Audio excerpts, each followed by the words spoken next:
Hello students, आज की class में हम पढ़ेंगे इलेक्ट्रिक डायपोल के बारे में। तो स्टार्ट करते हैं। इलेक्ट्रिक डायपोल क्या होता है?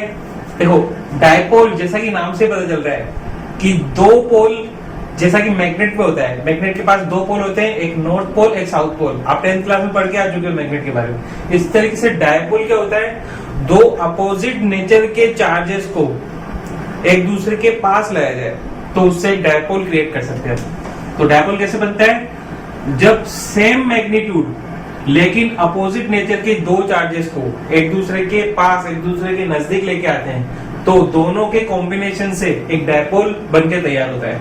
तो डायपोल बनाने के लिए हमें एक पॉजिटिव चार्ज और एक नेगेटिव चार्ज दोनों की जरूरत होती है, ए बी।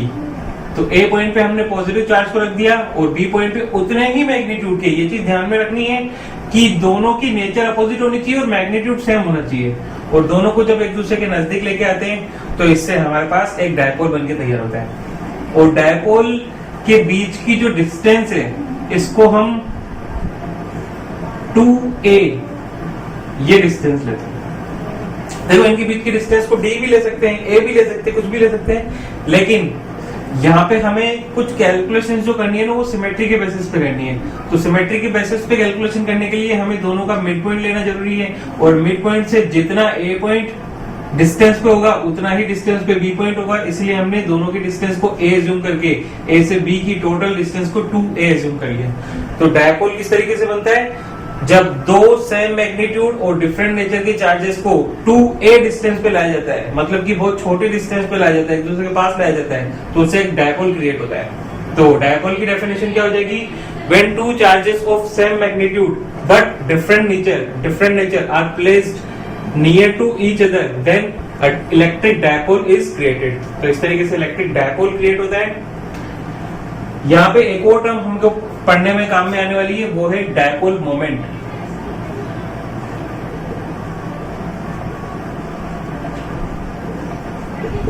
डायपोल मोमेंट, इसे P से डिनोट किया जाता है, वेक्टर P। ये एक वेक्टर क्वांटिटी होती है डायपोल मोमेंट।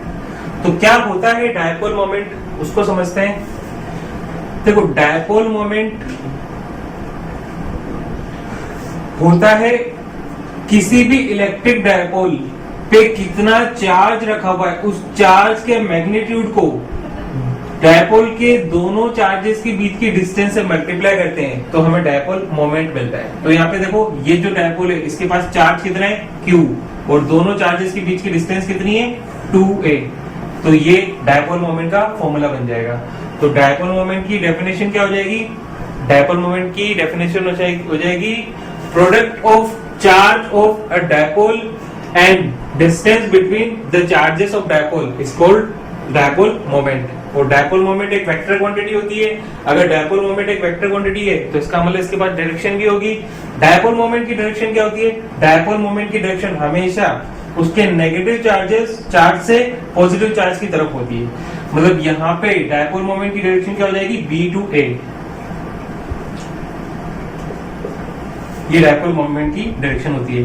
तो डायरेक्शन क्या होगी, लिख लेते हैं। Direction from negative charge to positive charge.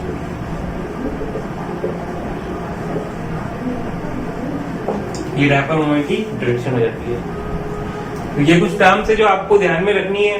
अभी आपके लिए बहुत कुछ नया है कि ये डायपोल क्या होता है, क्यों, किस काम में आता है, ये डायपोल मोमेंट की डायरेक्शन नेगेटिव से पॉजिटिव क्यों होती है, इसका फॉर्मूला Q into 2a क्यों होता है, ये सब आपके लिए नया है। लेकिन आगे के जो चैप्टर्स है, चैप्टर 2, चैप्टर 3, इन सब में हम डायपोल के बारे में ब्रीफली पढ़ेंगे। उसकी क्या खासियत है, क्या इंपॉर्टेंस है, वो भी पढ़ेंगे। तो धीरे धीरे आपको चीजें समझ में आने वाली है कि हम डायपोल क्यों पढ़ रहे हैं, क्या इसका रीजन है और कैसे डायपोल मोमेंट का फॉर्मूला बनता है, डेफिनेशन बनती है। ये सारी चीजें हम पढ़ने वाले आगे। अभी आपको एक इन्फॉर्मेशन दी है, वो इन्फॉर्मेशन आपको माइंड में रखनी, दिमाग में रखनी, ताकि हम आगे कैलकुलेशंस कर सकें। तो ये तो था डायपोल के बारे में। अब जो हमारा टॉपिक चल रहा था इलेक्ट्रिक फील्ड, हमने इलेक्ट्रिक फील्ड पढ़ा था। फिर इलेक्ट्रिक फील्ड अलग अलग टाइप की बॉडीज को जब चार्ज देते हैं तो इलेक्ट्रिक फील्ड का फॉर्मूला क्या बनता है वो हमने सीखा। पहले पॉइंट चार्ज को चार्ज पॉइंट चार्ज के लिए इलेक्ट्रिक फील्ड कैलकुलेट किया तो हमारे पास फॉर्मूला आया था KQ/R²। उसके बाद फिर हमने स्फेरिकल कंडक्टर और स्फेरिकल इंसुलेटर दोनों के लिए इलेक्ट्रिक फील्ड का फॉर्मूला डिफाइन किया था, डिराइव किया था। अब हम पढ़ेंगे electric field due to dipole.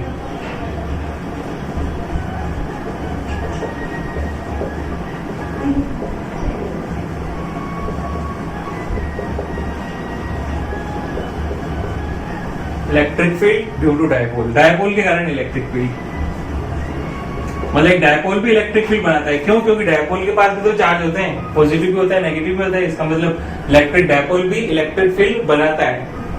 अब दो केसेस में पढ़ेंगे हम electric field.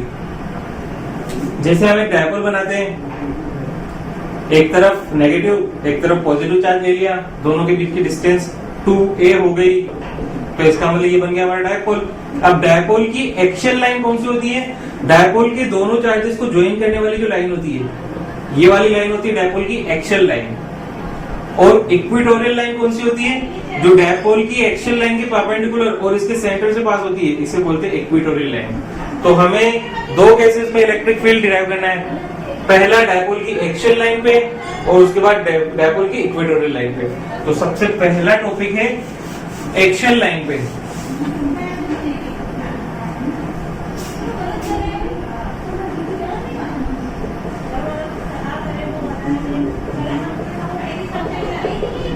Axial line of dipole, dipole की एक्सियल लाइन के अलोंग। तो सबसे पहले एक डायपोल बनाएंगे। चलो डायपोल बनाते हैं।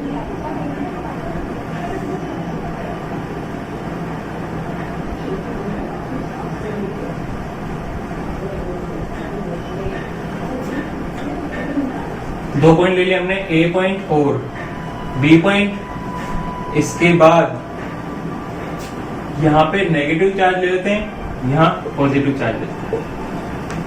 कोई भी ले सकते हैं, पॉजिटिव भी ले सकते हैं, तब भी आंसर हो जाएगा। लेकिन मैं चाहता हूं जितनी भी कैलकुलेशन हो वो बोर्ड के राइट हैंड साइड में हो, उधर ना ही हो, इसलिए मैंने इसको नेगेटिव चार्ज को वहां रखा है। तो इसकी एक्सियल लाइन पे एक पॉइंट ले लिया हमने P,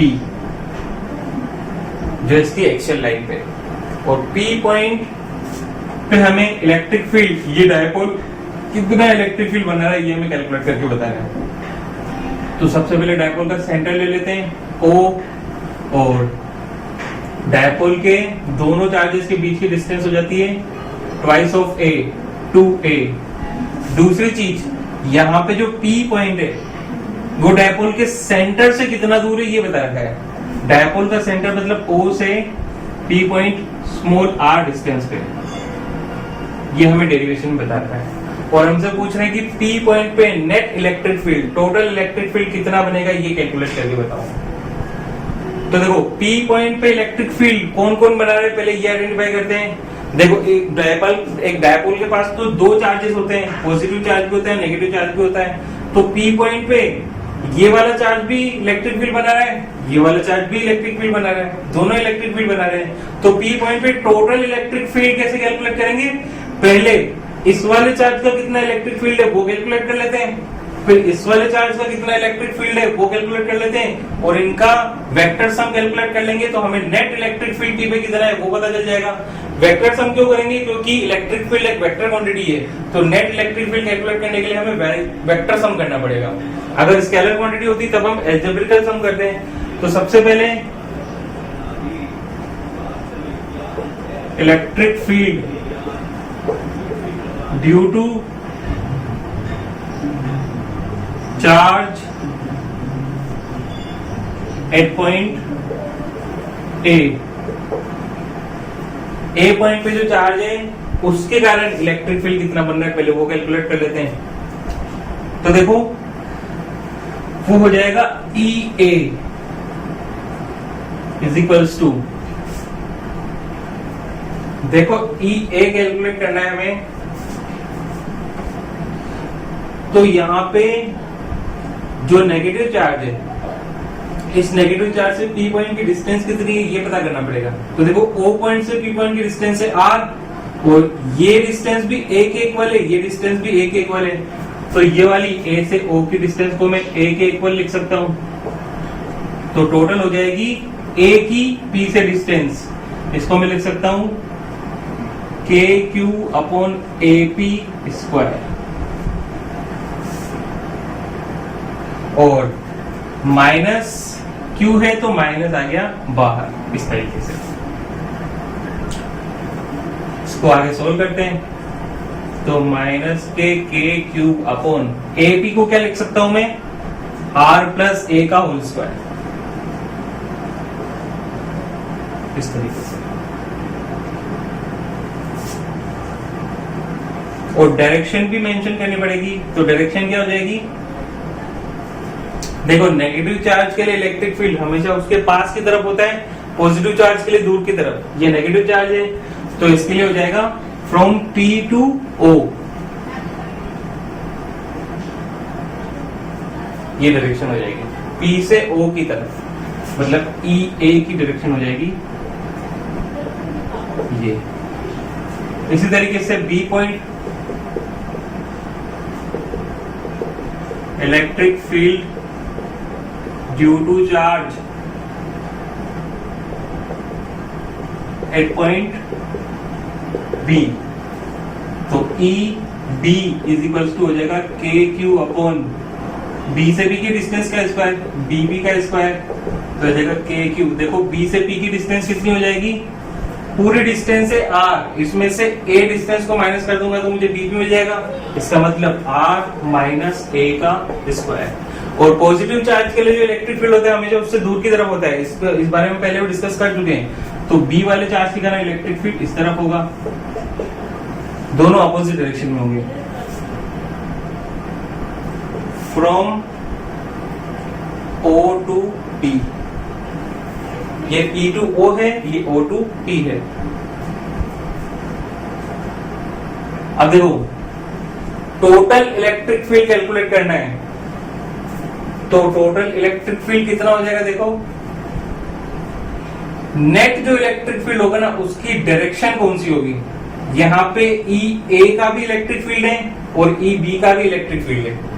अगर हम ये जानने चाहें कि किसका इलेक्ट्रिक फील्ड ज्यादा स्ट्रॉन्ग है, तो देखो किसका इलेक्ट्रिक फील्ड ज्यादा स्ट्रॉन्ग है, बी का इलेक्ट्रिक फील्ड ज्यादा स्ट्रॉन्ग है, क्योंकि चार्ज तो दोनों के पास सेम है, ए वाले की डिस्टेंस ज्यादा है, बी वाले की डिस्टेंस कम है। डिस्टेंस कम है तो बी वाले का इलेक्ट्रिक फील्ड ज्यादा स्ट्रॉन्ग हो जाएगा, तो इसका मतलब जो इन दोनों का नेट इलेक्ट्रिक फील्ड बनेगा उसकी डायरेक्शन बी के अलोंग होगी, क्योंकि बी वाला ज्यादा स्ट्रॉन्ग है। तो नेट इलेक्ट्रिक फील्ड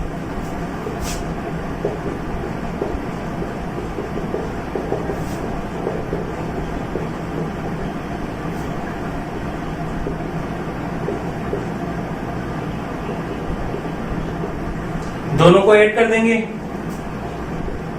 ई ए प्लस ई बी, तो ई नेट हो जाएगा, ई ए की वैल्यू है minus K Q upon R plus A का square plus K Q upon R minus A का स्क्वायर, तो ई नेट हो जाएगा K Q 1 upon R minus A का square minus 1 upon R plus A का whole square. इस तरीके से लिख सकते हैं, के क्यू कॉमन ले लिया, अब ई net is equals to K Q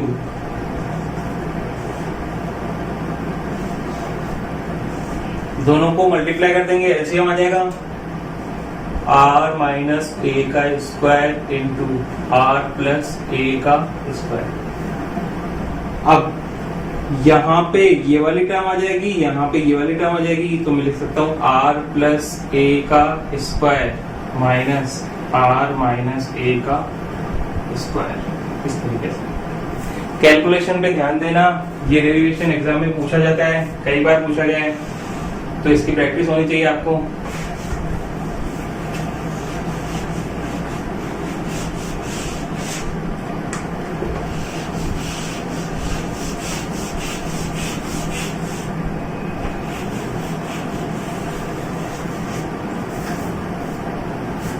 चलो सॉल्व करते हैं इसको।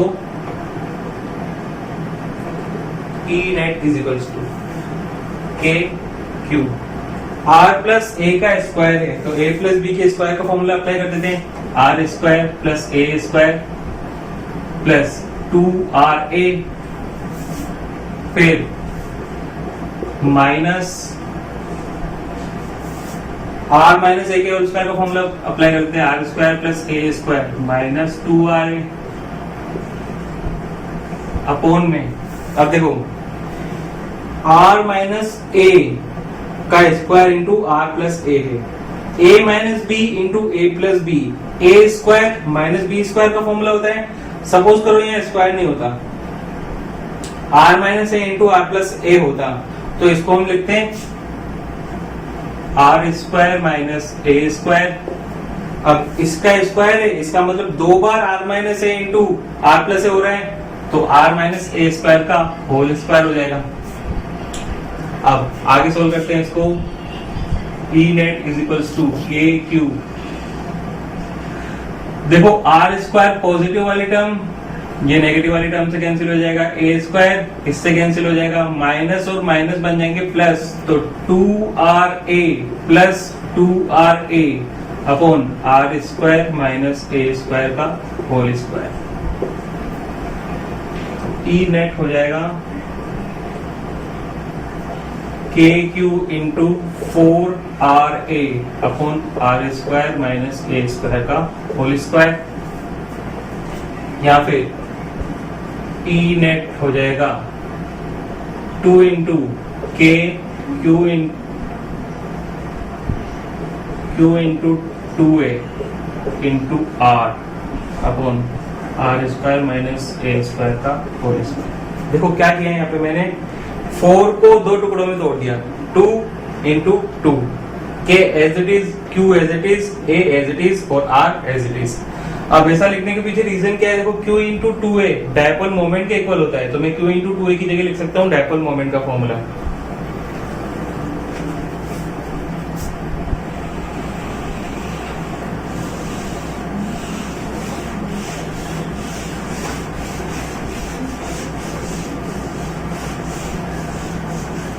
अच्छा अगर डायग्राम की बात करें तो हमारा जो डायग्राम था वो कुछ इस तरीके से था। यहाँ पे नेगेटिव चार्ज, यहाँ पे पॉजिटिव चार्ज और ये था पॉइंट P। A के कारण चार्ज इलेक्ट्रिक फील्ड इस तरफ था और B के कारण इलेक्ट्रिक फील्ड इस तरफ था। दोनों में से स्ट्रॉन्ग वन कौन सा था, B वाला, क्योंकि B वाला चार्ज P से ज्यादा पास में तो ये ज्यादा डोमिनेट करेगा।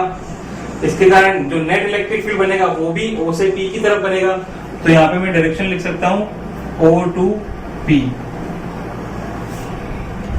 अब O से P और यहाँ पे जो इलेक्ट्रिक फील्ड मिल रहा है उसकी डायरेक्शन भी O to P है, तो मैं Q इंटू 2A की जगह वेक्टर P लिख सकता हूँ। तो यहाँ पे इलेक्ट्रिक फील्ड का फॉर्मूला हो जाएगा E net is equals to 2K into vector P R upon R square minus A square की होल पावर 2। तो ये फॉर्मूला होता है नेट इलेक्ट्रिक फील्ड का। और स्पेशल केस की बात कर लेते हैं अब। देखो स्पेशल केस में आपको मैंने ये चीज बताई है कि डायपोल कैसे बनता है। एक इलेक्ट्रिक डायपोल बनाने के लिए हमें दो सेम मैग्नीट्यूड लेकिन अपोजिट नेचर के दो चार्जेस को एक दूसरे के बहुत पास लाना पड़ता है। इसका मतलब ये है कि डायपोल के अंदर जो दोनों चार्जेस के बीच की डिस्टेंस होती है वो बहुत छोटी होती है। तो अगर ये डिस्टेंस बहुत छोटी है और हमारा जो पॉइंट P है वो डायपोल के दोनों चार्जेस के बीच की डिस्टेंस के कंपैरिजन में बहुत ज्यादा बड़ा है, मतलब R की जो वैल्यू है वो डायपोल के दोनों चार्जेस के बीच की डिस्टेंस के कंपैरिजन में बहुत ज्यादा बड़ी है। इसको कैसे लिख सकता हूं मैं, R is very very greater than A, मतलब R की जो लेंथ है वो A के कंपैरिजन में बहुत ज्यादा है। तो R minus A almost R के इक्वल हो जाएगा। क्यों? क्योंकि R A के कंपैरिजन में बहुत ज्यादा बड़ा है। R तो समुंदर है, समुंदर में से एक लोटा पानी निकाल दिया तो समुंदर को कोई फर्क पड़ेगा? अभी भी समुंदर उतना ही है जितना पहले था। इसका मतलब A की वैल्यू R के कंपैरिजन में बहुत ज्यादा छोटी है। तो मैं R में से A को सब्ट्रैक्ट कर भी दूं तो भी आपको कोई फर्क नहीं पड़ रहा है, तब भी R ही रहेगा। तो अब मैं r माइनस ए की जगह r लिख सकता हूं। कब?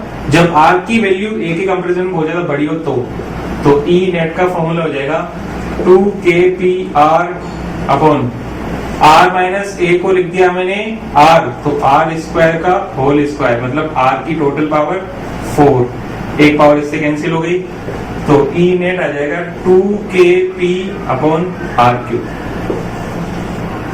ये भी फॉर्मूला याद में रखना है आपको, ये भी फॉर्मूला याद में रखना है। अक्सर आपको हमेशा ये फॉर्मूला याद रखना पड़ेगा। और कई बार अगर क्वेश्चन में ये बता दिया जाता है कि r की जो वैल्यू है वो भी बहुत ज्यादा छोटी है, a की वैल्यू तो हमेशा छोटी होती है, दोनों चार्जेस जो डायपोल के होते हैं वो बहुत ज्यादा पास होते हैं। अगर r की वैल्यू भी बहुत ज्यादा छोटी है तब तो हम ये वाला फॉर्मूला अप्लाई करेंगे, अगर r की वैल्यू बहुत ज्यादा छोटी नहीं है तो फिर ये वाला फॉर्मूला अप्लाई करेंगे। आपको दोनों फॉर्मूला याद होने चाहिए। तो ये था एक्सियल लाइन के लिए डायपोल मोमेंट। अब दूसरा जो टॉपिक है, लास्ट टॉपिक है, वो है इक्वेटोरियल लाइन पे डायपोल मोमेंट, तो उसको पढ़ लेते हैं। Sorry, electric field, equatorial line पे इलेक्ट्रिक फील्ड, ये फॉर्मूला है एक्सियल लाइन पे इलेक्ट्रिक फील्ड का। तो दोनों ही इंपॉर्टेंट है, 5 मार्क क्वेश्चन आ जाता है, डेरिवेशन पूछा जाता है कि इलेक्ट्रिक डायपोल की एक्सियल लाइन पे इलेक्ट्रिक फील्ड का फॉर्मूला डिराइव करो या इक्वेटोरियल लाइन पे इलेक्ट्रिक फील्ड का फॉर्मूला डिराइव करके बताओ, तो मैं पूरा फॉर्मूला डिराइव करके बताना पड़ता है। तो प्रैक्टिस कीजिएगा इसकी।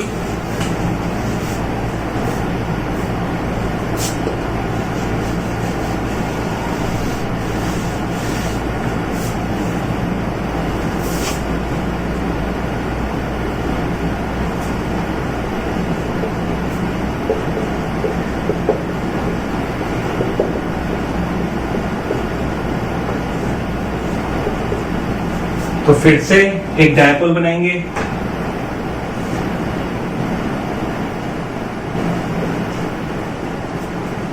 अब यहाँ पे रख दिया एक पॉजिटिव चार्ज, यहाँ पे रख दिया एक नेगेटिव चार्ज, ये इसका सेंटर O।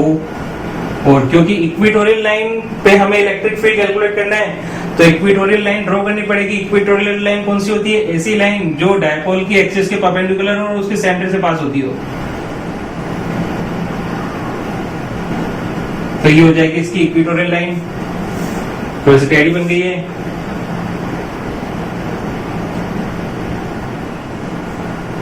चलो,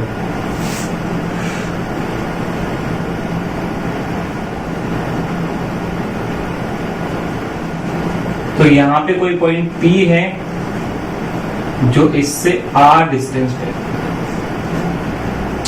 इसके सेंटर से, पिछले वाले डेरिवेशन में भी डायपोल के सेंटर से जो P पॉइंट था वो R डिस्टेंस पे था, यहाँ पे भी P पॉइंट डायपोल के सेंटर से R डिस्टेंस पे है। दोनों डायपोल के बीच की दूरी 2a है, तो ये डिस्टेंस हो जाएगी a और ये डिस्टेंस हो जाएगी a, और दोनों मिला के हो जाएगी total twice of a, 2a।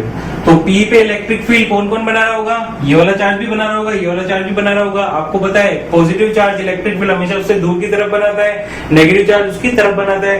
तो P पॉइंट पे ये पॉजिटिव चार्ज है तो ये इलेक्ट्रिक फील्ड बनाएगा इससे दूर की तरफ, इसका मतलब EA की डायरेक्शन हो जाएगी ये, और नेगेटिव चार्ज उसके पास बनाता है तो ये हो जाएगी डायरेक्शन EB की। अब इलेक्ट्रिक फील्ड इधर भी बन रहा है, इलेक्ट्रिक फील्ड इधर भी बन रहा है, तो नेट इलेक्ट्रिक फील्ड क्या होगा? दोनों के रिजल्टेंट से निकलेगा, तो नेट इलेक्ट्रिक फील्ड दोनों के बीच में से, मतलब कि इस डायरेक्शन में हो जाएगा। क्यों हो जाएगा? देखो उसका रीजन समझते हैं। यहाँ पे EA के दो कंपोनेंट निकलेंगे, एक हॉरिजॉन्टल कंपोनेंट, एक वर्टिकल कंपोनेंट। तो देखो अगर मैं इस एंगल को थीटा मान लूं तो ये एंगल भी थीटा हो जाएगा। क्यों? क्योंकि दोनों डिस्टेंस इक्वल है, ये वाली डिस्टेंस भी इक्वल है, तो इसका मतलब तीसरी वाली डिस्टेंस भी इक्वल हो जाएगी। दोनों कौन से? इक्वल ट्रायंगल है, और इक्वल ट्रायंगल है तो इसका मतलब दोनों एंगल एक जैसे हो जाएंगे। और ये थीटा है तो ऑल्टरनेट एंगल से ये भी थीटा हो जाएगा, और ये थीटा है तो करस्पॉन्डिंग एंगल से ये भी थीटा हो जाएगा। तो EA के दो कंपोनेंट कौन से हो जाएंगे? एक हो जाएगा EA कोस थीटा, और एक vertical component EA sine theta. इसी तरीके से इसके भी दो कंपोनेंट मिलेंगे EB के, एक हो जाएगा हॉरिजॉन्टल EB कोस थीटा, और एक vertical component EB sin theta, इस तरीके से। तो देखो वर्टिकल कंपोनेंट्स तो एक दूसरे से कैंसिल आउट हो जाएंगे। क्यों हो जाएंगे? क्योंकि जितना EA बनेगा उतना ही EB बनेगा। सबसे पहले देख लेते हैं ए पॉइंट,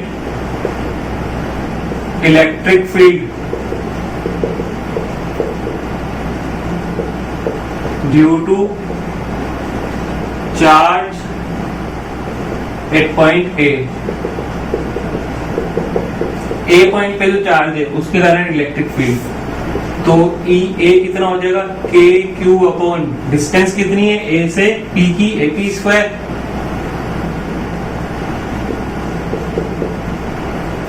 और देखो अगर हम यहाँ पाइथागोरस थ्योरम अप्लाई करें तो AP का स्क्वायर कितना हो जाएगा? बेस का स्क्वायर प्लस परपेंडिकुलर का square is equal to hypotenuse का स्क्वायर। तो मैं इसको लिख सकता हूं KQ upon R square plus A square, equation 1। इसी तरीके से इलेक्ट्रिक फील्ड ड्यू टू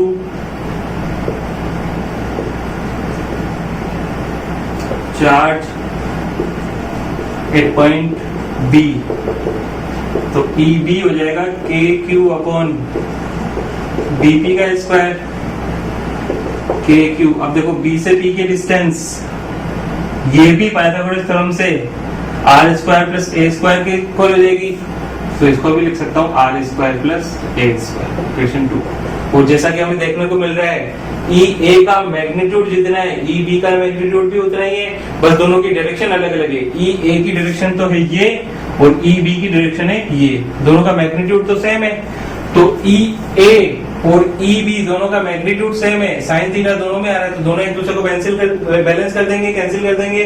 तो टोटल इलेक्ट्रिक फील्ड किस किस के कारण बनेगा? EA cos थीटा और EB cos थीटा के कारण बनेगा। कौन सी डायरेक्शन में बनेगा? इस डायरेक्शन में बनेगा। तो नेट इलेक्ट्रिक फील्ड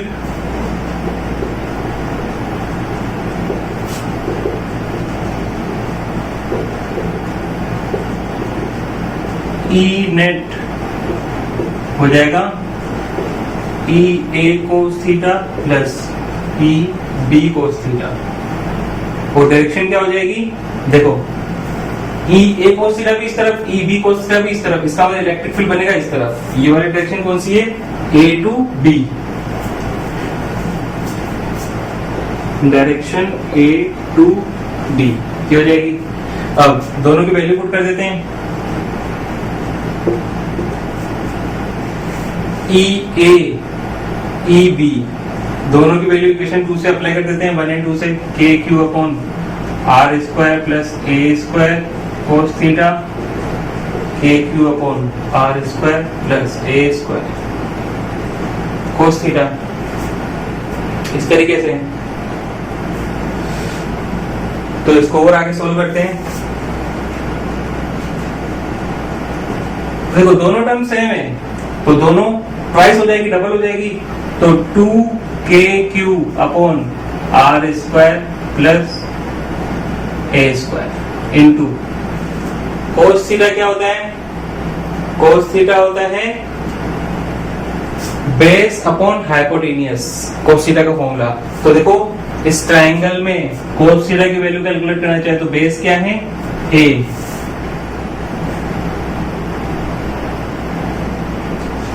और हाइपोटेनियस क्या है? ये मतलब कि R square plus A square का under root. Pythagoras theorem apply कर देंगे तो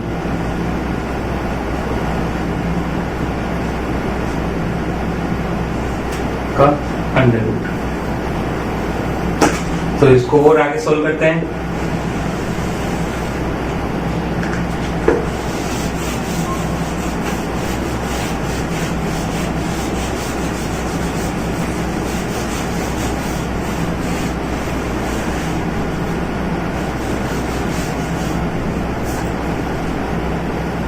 तो आगे हमें मिलेगा E net is equals to, देखो डायपोल मोमेंट की टर्म में आंसर बनाना है तो Q इंटू 2A को अलग रखना ही पड़ेगा। तो K Q into 2A upon R square plus A square की होल पावर 3/2 हो जाएगी। यहाँ पे पावर है 1 और अंडर रूट है, इसका मतलब 1/2, 1 एंड 1/2 टोटल हो जाएगा 3/2। डायरेक्शन क्या है? A to B, यहाँ पे भी डायरेक्शन लिख देंगे A to B। अब देखो Q इंटू 2A को मैं P के इक्वल लिख सकता हूँ क्या? डायपोल मोमेंट के इक्वल लिख सकता हूँ क्या? देखो डायपोल मोमेंट क्या होता है? किसी भी डायपोल के चार्ज को उस डायपोल के दोनों चार्जेस के बीच की डिस्टेंस से मल्टीप्लाई करें तो डायपोल मोमेंट मिलता है। डायपोल मोमेंट की डायरेक्शन नेगेटिव चार्ज से पॉजिटिव चार्ज की तरफ होती है। तो यहाँ पे Q इंटू 2A को मैं P के इक्वल तो लिख सकता था, लेकिन तब जब डायरेक्शन B to A होती, वही डायरेक्शन जो डायपोल मोमेंट की डायरेक्शन है। लेकिन यहाँ पे इलेक्ट्रिक फील्ड की डायरेक्शन तो A to B मिल रही है, तो फिर तो मैं Q इंटू 2A को P लिख ही नहीं सकता। लेकिन मैं एक काम कर सकता हूँ, आपने वेक्टर के अंदर एक थ्योरम पढ़ी होगी, किसी वेक्टर को माइनस से मल्टीप्लाई करने पर उसकी डायरेक्शन अपोजिट हो जाती है। तो अगर इसकी डायरेक्शन को मुझे B to A बनाना है तो माइनस से मल्टीप्लाई कर दूंगा। तो नेक्स्ट स्टेप में मैं ऐसा लिख सकता हूँ, minus K Q into 2A upon R square plus A square की whole power 3/2, direction B to A, क्योंकि मैंने माइनस से मल्टीप्लाई किया तो डायरेक्शन होगी B to A। और अब इसकी डायरेक्शन वही है जो डायपोल मोमेंट की डायरेक्शन होती है माइनस से प्लस। तो अब मैं Q इंटू 2A को P लिख सकता हूँ। तो E नेट हो जाएगा minus K P upon R square plus A square की होल पावर 3/2। तो इक्वेटोरियल के लिए इलेक्ट्रिक फील्ड का फॉर्मूला होता है ये। फिर से इसमें भी स्पेशल केस पढ़ लेते हैं, जैसे हमने एक्सियल लाइन के लिए स्पेशल केस पढ़ा था।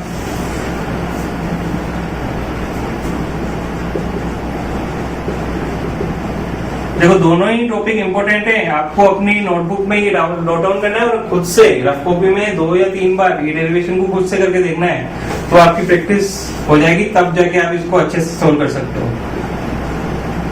तो स्पेशल केस में क्या ले लेंगे? R is very very greater than A, और अगर R is very very greater than A है तो R प्लस A को मैं R ही लिख सकता हूँ। क्यों? क्योंकि R एक समुद्र है, A के कंपैरिजन में समुद्र में 1 लोटा पानी डाल दो तब भी समुद्र तो उतना ही रहेगा जितना पहले था, तो R प्लस A भी R के इक्वल हो जाएगा। तो इसको मैं लिख दूंगा minus K P upon R plus A को R के स्क्वायर की होल पावर 3/2। जब किसी पावर की पावर होती है तो मल्टीप्लाई हो जाती है, 2 से 2 कैंसिल हो जाएगा, तो E नेट आ जाएगा minus K P upon R cube. जो एक्सियल लाइन थी उसके लिए E नेट था 2kP अपॉन R क्यूब, और इक्वेटोरियल के लिए माइनस के kP अपॉन R क्यूब। तो ये आपको याद रखते हैं दोनों के डेरिवेशन। आज की क्लास के लिए डायपोल था हमारा टॉपिक, नेक्स्ट क्लास में हम कोई और टॉपिक उठाएंगे। आज के लिए इतना ही है, थैंक यू।